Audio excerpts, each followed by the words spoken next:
Kemudian menyangkut komunitas internasional yang beberapa diantaranya tentu beda agama, beda keyakinan.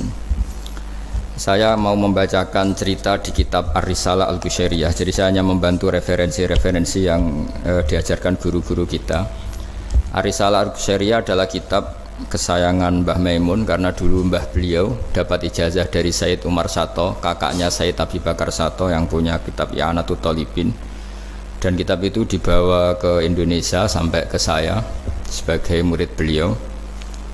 Di antara yang disebut dalam Ar-Risalah Al-Qushairiyah ini Thariqatu Ahlil Ilm, kitab Ar-Risalah Al-Qushairiyah itu. Saya baca nasnya atau ibaratnya atau teksnya. Sami'tu ba'dal ulama yaqulu istadhafa majusiyun Ibrahim al-Khalil alaihi salam faqala bisyarti antuslima. Famarral majusiyu fa'awhallahu ta'ala ilaihi mundu khamsina sanatan nut'imuhu ala kufri falau nawaltahu lukmatan min ghairi antutalibahu bitahyiri dini. Famado Ibrahim alaihi salam ala athari hatta adrakahu wa atadhara ilaihi fasalahu anis sabab fadhakara lahu dhalik fa aslamal majusiyu. Jadi suatu saat Nabi Ibrahim itu kan terkenal Abu Duyuf, orang yang mesti menservis tamu-tamu itu. Kita tahu dulu itu tidak ada warung, tidak ada hotel, tidak ada, ya pokoknya tidak ada mall. Sehingga kalau orang pergi itu kelaparan betul itu.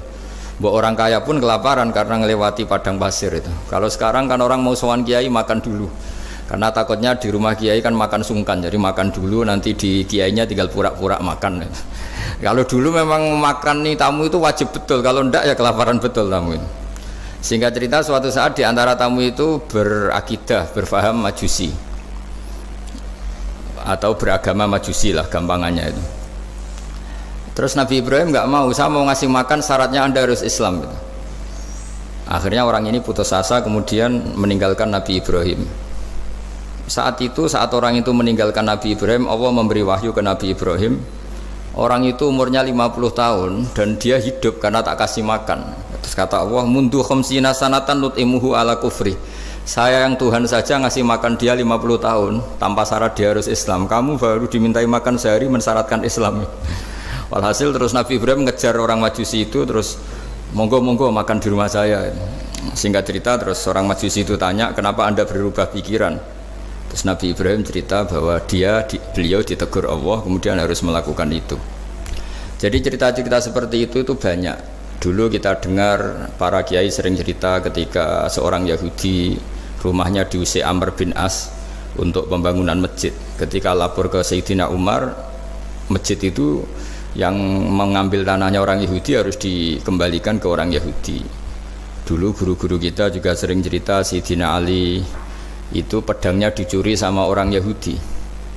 Ketika ketemu di pasar atau di jalan, kemudian Sayyidina Ali yakin itu pedangnya, dilaporkan ke Qadhi Syurah. Setelah itu Sayyidina Ali diminta, buktinya apa? Saksinya siapa? Kalau itu pedang Anda, saksinya Hasan dan Husain.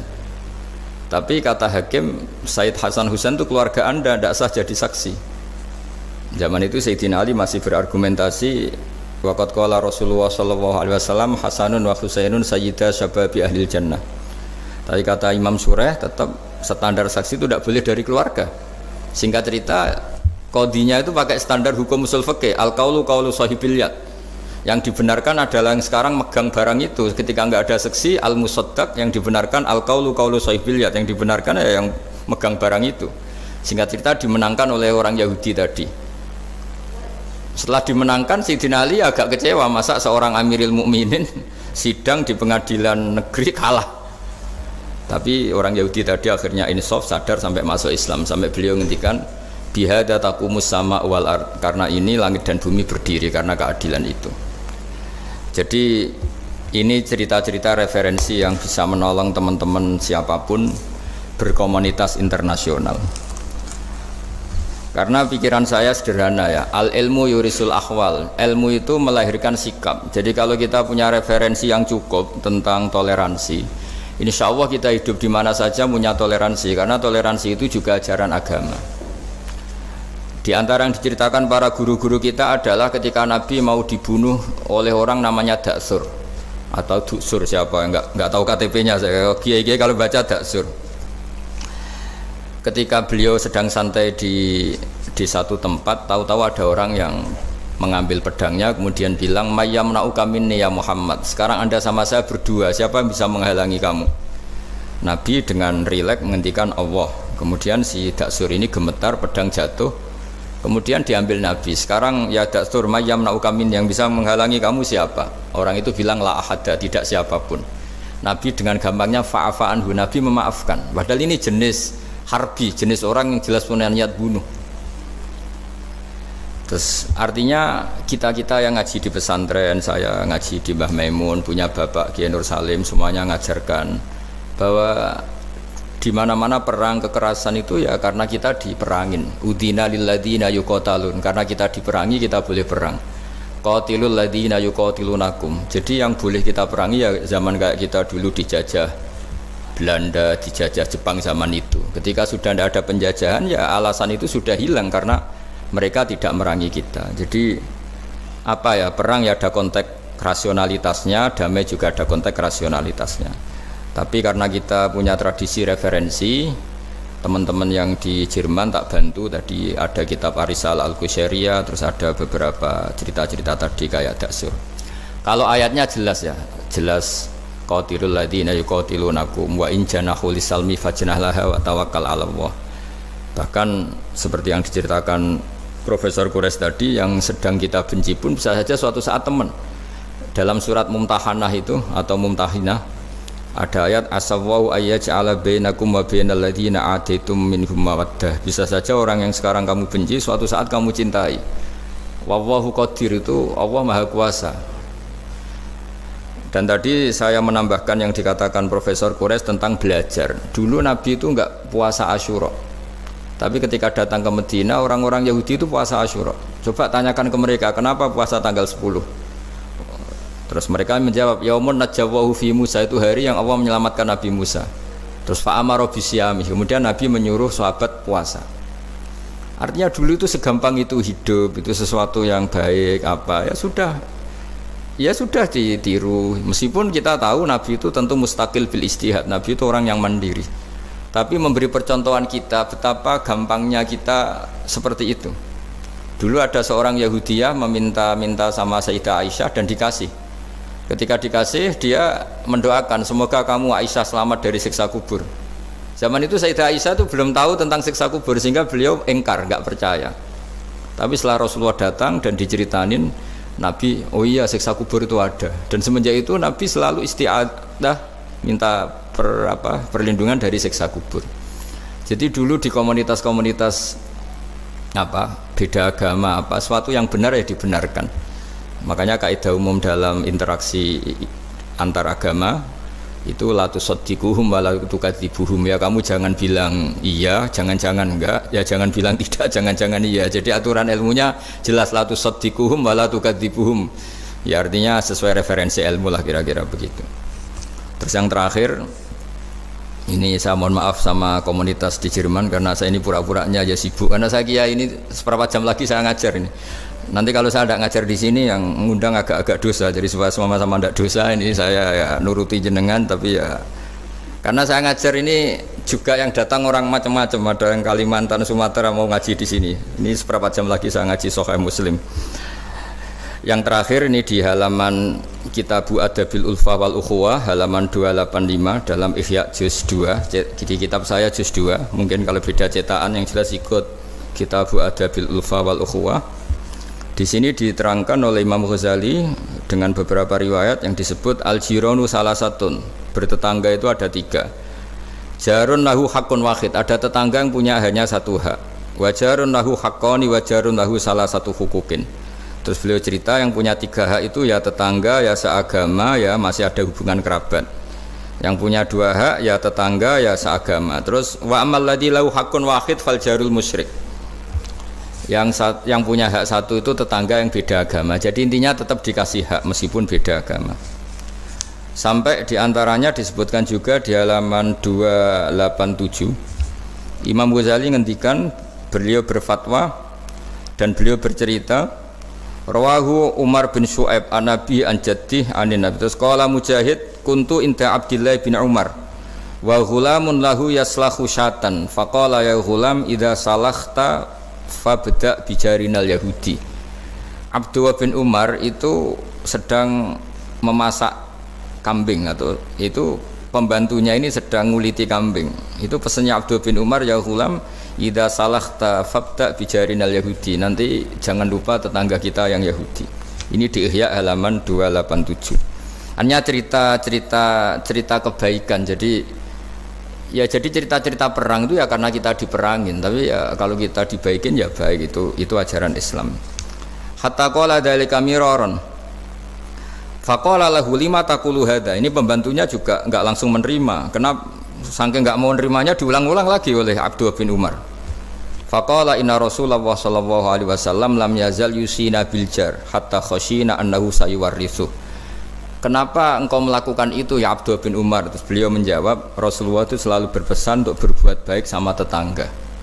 Tadi kita tahu kalau tetangga punya 3 hak, berarti seagama, ada hubungan kerabat, hakul jar berarti 3. Ada yang seagama dan tidak punya hubungan kerabat, berarti punya 2 hak, yaitu satu agama dan kerabat.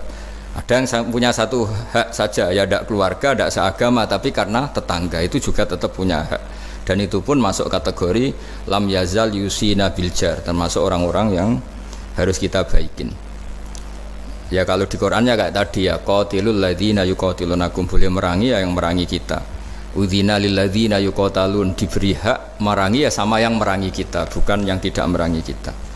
Terus waqala Hisham, kanal Hasanu la yara ba'san antut imal jarul yahudiyya wan nasraniyya min udkhiyatik. Bahkan sebagian ulama di sini disebut Hasan Basri berpendapat kalau berkorban, kalau punya tetangga Yahudi yang butuh enggak apa-apa dikasih dagingnya. Ini di halaman Ihya 287 juz 2. Jadi dari cerita-cerita itu dan referensi-referensi itu, teman-teman di Jerman enggak usah khawatir lah kalau kiai-kiai kayak kita itu berfatwa enggak boleh berkomunitas internasional nanti takut begini ndak lah. Kita bacanya ya sama seperti yang dibaca Profesor Kures, sama yang dibaca guru-guru kita. Jadi itu kalau boleh dikatakan sumbangan saya lah, bahwa di kita di pesantren itu ajaran-ajarannya juga seperti itu. Dan tadi beberapa kita saya sebutkan halamannya supaya bisa dicari, supaya tidak kelihatan hoax, juga tidak bikinan saya gitu, supaya jelas itu. Dan saya mohon maaf karena nggak bisa ngikuti sampai selesai, tapi saya ngapresiasi, semoga jadi syawal yang baik, minal aidin wal faizin. Minal aidin artinya kita kembali menjadi ahli surga. Saya termasuk yang sependapat dengan kitab yang saya baca.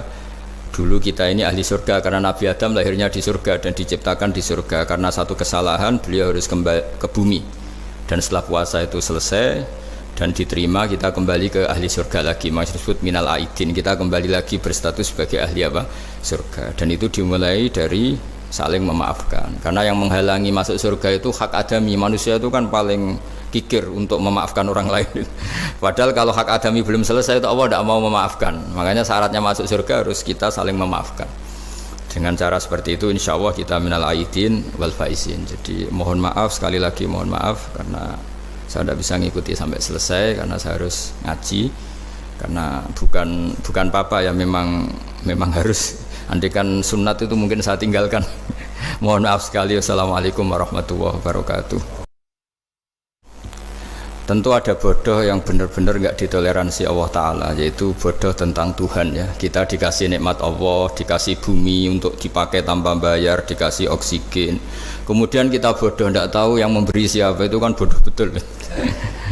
Tapi lebih merusak lagi ketika nggak ngerti mengklaim dirinya sebagai ngerti, karena itu artinya kan sesuatu yang harusnya larangan dimengerti, gara-gara kamu bilang itu ilmu, itu terus diilmukan. Jadi sesuatu yang salah tapi diilmukan, itu lebih ngeri karena menyesatkan. Saya beri contoh misalnya begini ya, kita di pondok itu kan ngaji jelimet lah. Jelimet itu ya detail ya, sehingga kita tahu lah bodoh yang paling nggak ditoleransi itu bodoh tentang Allah. Sehingga ketika pertama kita ngaji, awalu wajibin alal insan ma'rifatullah, pertama yang harus kita tahu itu Allah. Kita sebagai warga negara Indonesia aja tahu presidennya siapa, bupati kita siapa. Masa di buminya Allah tidak tahu yang bikin siapa, itu kan kebangetan. Itu bodoh, itu merusak, terutama bodoh dalam hal-hal yang harus ngerti, yaitu tadi ma'rifatullah. Tapi juga ada yang lebih fatal lagi, tidak ngerti tapi menyesatkan dengan klaim ngerti. Itu yang umat Islam zaman Imam Ghazali itu selalu mengingatkan bahayanya filsafat yang menyesatkan. Misalnya teori tentang Tuhan itu logos terus begini, itu jeluwimet sampai yang dengarkan aja nggak paham, yang ngomong juga masih nggak paham, apalagi yang mendengarkan. Tapi itu kan mengkaburkan teori Tuhan yang sejelimet itu. Padahal Tuhan bisa ditemukan dengan cara yang mudah. Tuhan itu siapa? Ya, yang pokoknya yang menciptakan langit bumi itu namanya Tuhan. Tuhan itu siapa? Yang wujudnya paling awal itu namanya Tuhan. Tapi gara-gara diberi penjelasan seakan-akan jelimet ilmiah, padahal itu nggak bener, itu hanya nggak bener. Lah itu lebih ngeri lagi karena orang akan bertuhan dengan cara yang salah. Ya kira-kira gitulah contoh ekstrimnya. Terus saya menambahkan sedikit tentang yang didawuhkan Pak Quraisy tadi. Memang di terakhir dawuhnya Nabi, kamu harus berbuat baik. Kalau nggak bisa ya Rasulullah, mendukung yang baik. Kalau nggak bisa ya Rasulullah, Nabi terakhir ngendikan takufu syarroka anin nas fa innahu sadaqatun minka ala nafsik. Potensi kejahatan kamu jangan menimpa orang lain, itu ya bagian dari sedekah kamu. Jadi takufu syarroka anin nas fa innaha sadaqatun minka ala nafsik. Jadi misalnya bawaan kita baru nggak mood, bawaan kita baru ingin emosi, ya sebaiknya jangan ketemu orang, nanti bawaannya cemberut. Tapi kalau bawaan kita sedang baik, ya sudah nggak apa-apa ketemu orang itu. Jadi ya, diukur-ukur sendiri lah gitu. Makanya kalau sedang jatuh tempo kredit, banyak utang, nggak usah keluar, nanti bawaannya ketemu orang marah, ya kira-kira gitu. Ya dihitung-hitung sendiri.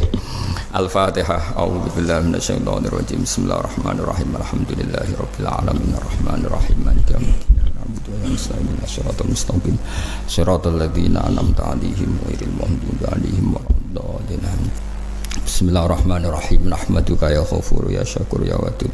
Allahumma shalli wa sallim wa barik ala sayyidina Maulana Muhammadin wa ala alihi washabbihi wa barik wasallam asma'in. Nas'aluka ya Allah bi anna lakal hamda la ilaha illa anta al-hannan al-mannan ya badi'as samawati wal ardi ya hayyu ya qayyum. Nas'aluka ya Allah antarzuqna at-ta'asiyya wal qudwata wal iktida bi nabiyyika Muhammadin sallallahu alaihi wasallam. Rasulullah yas'alim ayatika yu'allimuhumul kitab wal hikmata wa yuzakkihim antal azizul hakim.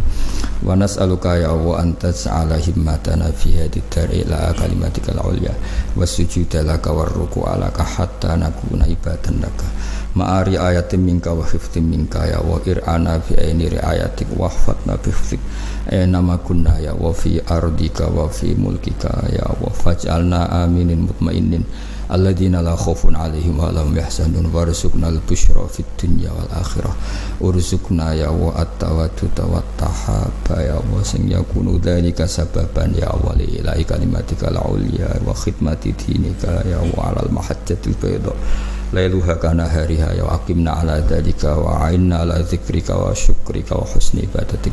Rabbana atina fid dunya hasanah fil akhirati hasanah wa qina adzabannar. Sallallahu ala sayyidina Muhammad wa baraka sallam subhana rabbika rabbil izzati amma yasifun wa salamun alal mursalin walhamdulillahi rabbil alamin. Al-Fatihah.